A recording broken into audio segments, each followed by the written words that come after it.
Have you ever wondered why some people seem to grow financially even when they earn so little, while others who make much more never seem to have enough? You might look at two neighbors who earn the same salary and live in the same town, yet one of them is always peaceful and secure, while the other seems to live in constant struggle. Why is that? Is it luck? Is it an opportunity? Or is there a deeper truth we often overlook? Today, we'll explore a timeless secret, one whispered through generations and proven by both faith and experience, the power of financial discipline. And to understand it better, let me tell you a story. There once lived a humble man named Daniel. He wasn't rich, nor did he come from wealth. He owned a small stall in the marketplace where he sold fresh fruits and vegetables. Each morning, he'd set out his goods carefully, arranging them with pride and gratitude. Before he started selling, Daniel always prayed, "Lord, help me to be faithful with what I have, even when it feels small." He believed that every coin he earned was a blessing and a responsibility. He divided his earnings wisely, one portion for his family's needs, one to save, one to give, and one to reinvest into his small business. People around him laughed. "Why save?" they said. "You only live once. Enjoy your money." But Daniel smiled quietly. He knew that real peace doesn't come from what you have, but how you manage it. Now think about it. How often do we spend before we even think? How often do we tell ourselves, "I'll save next month," only to find that next month never comes? And how many times have we said, "When I start earning more, I'll start being disciplined," yet the more we earn, the faster it disappears? Could it be that what we really need isn't more money, but more discipline? Time passed, and the turning point came when Daniel's quiet consistency began to show results. His debts disappeared, his children stayed in school, his stall grew into a small shop. He didn't become rich overnight, but he gained something even greater: peace of mind. One day, a fellow merchant named Amos visited his shop. Amos was loud, confident, and loved to show off. He often borrowed money to maintain his flashy lifestyle. That day, he leaned over Daniel's counter and asked, "Daniel, what's your secret? You never seem to struggle, yet we earn the same. What are you doing differently?" Daniel smiled warmly and said, "My secret? I spend after saving, not before. I give after earning, not during want. And I only invest where I understand. That's not magic, it's stewardship." Then he added something Amos never forgot. "When I honor God with my money, He teaches me how to manage it." That statement lingered in Amos's mind for days.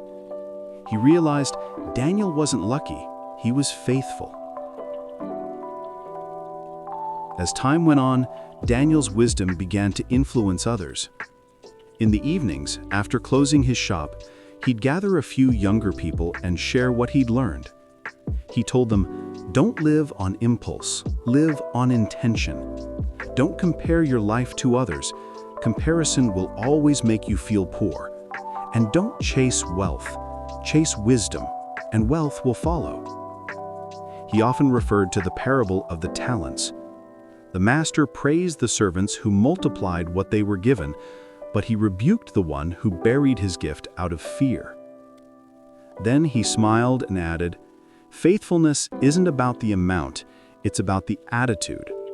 If you can't manage 100 shillings wisely, you won't suddenly become disciplined when you earn 100,000. Daniel would tell them, "Financial discipline isn't punishment, it's preparation.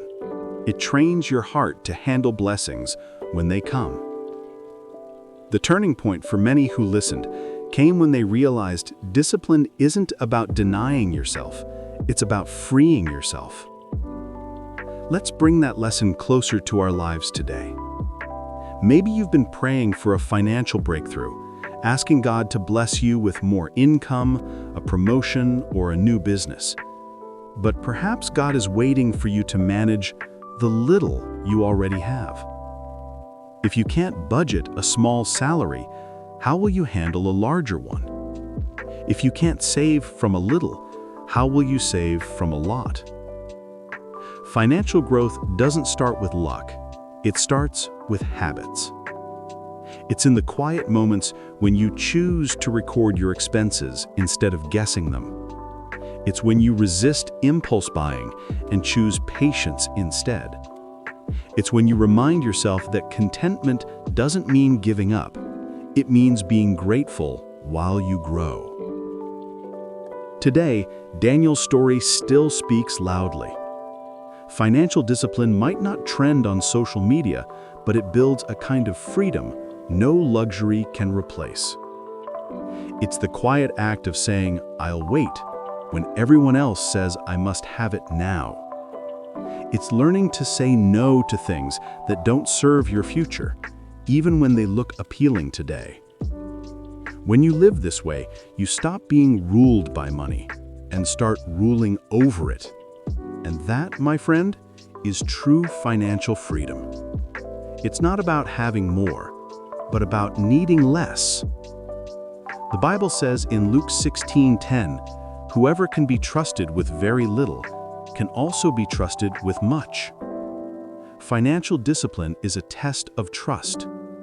Before God gives you more, He checks how you handle the little. Think about the Israelites in the desert. God gave them manna, just enough for each day. Those who tried to store it greedily found it spoiled by morning. It's the same with money today. Greed spoils what discipline preserves. So maybe next time you're tempted to buy something you don't need, pause and ask yourself, do I really need this? Or am I just chasing a feeling? Those small pauses can change your life. Years later, Daniel looked back with gratitude. His children had learned from his example. His wife never had to worry about unpaid bills. His small business had grown enough to support others. He wasn't the richest man in town, but he had peace, and that was wealth no money could buy. Even Amos changed. He stopped showing off and started saving. When people asked him what happened, he said, "I finally understood Daniel's secret. Money grows when you respect it." And maybe that's the message you needed to hear today. You might have made mistakes with money, maybe borrowed too much or spent carelessly. That's okay. Discipline isn't about perfection, it's about direction. You can start today. Start small. Start with honesty. Start with a simple notebook where you track your spending. Start with a prayer, "Lord, teach me to be faithful with what I have." Then watch what happens when faith meets discipline. Because when you manage what you have with integrity and purpose, you don't just build wealth, you build peace. So let me ask you, are you managing your money, or is your money managing you? What's one habit you can start today that brings you closer to financial peace?